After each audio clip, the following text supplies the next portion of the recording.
adalah juga kawan-kawan kata mungkin pool salah ni semua kan. Saya of course go back kepada Invoke yang dah buat benda ni 10 tahun and they hardly miss lah kan. So I go back kata explain to me kenapa dalam tempoh seminggu boleh drop half of the vote. Dan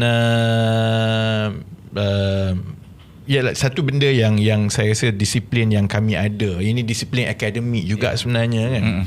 You jangan kacau dengan data. Data ni kalau dia dibuat secara saintifik, kena pada ilmu dia, kalau dia tunjuk macam tu, macam itulah. Kan. So explanation Invoke agak mudah sebenarnya daripada minggu pertama lagi. Iaitu nampaknya ada anti PH, anti Anwar sentiment yang cukup besar. Maksudnya pengundi sebelum penamaan calon tu dia polite dengan kita. Dia terbuka, dia kata tak apa, okey. Yang itu juga yang kita nampak masa kita berkempen. Sebab tu tak ada orang kasar dengan kita. Tapi dia sebenarnya dah buat keputusan dalam hati. Dia tidak memusuhi bersama. Dia sebenarnya tak adalah benci ke apa. Tak banyak yang hostile yang kata kau ni pengacau ke apa, tak ada. Tapi sebenarnya dia dah buat keputusan untuk hukum PH.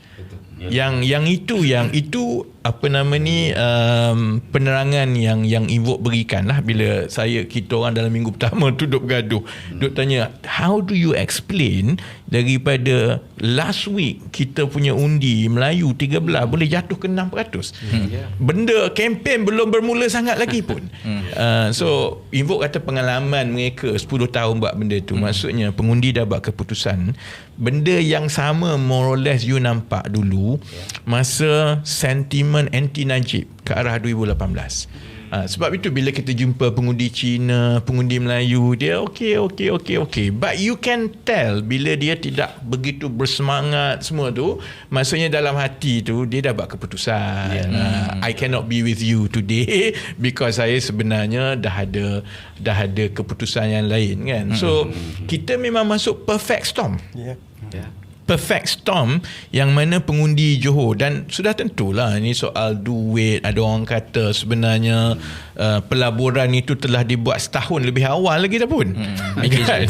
kan semua kan. Jadi kita masuk perfect storm, dan perfect storm itu ialah pengundi-pengundi Johor swing untuk menghantar isyarat untuk menghukum PH dan Anwar Ibrahim, dan parti yang boleh menzahirkan isyarat itu ialah UMNO dan BN lah, bukannya bersama.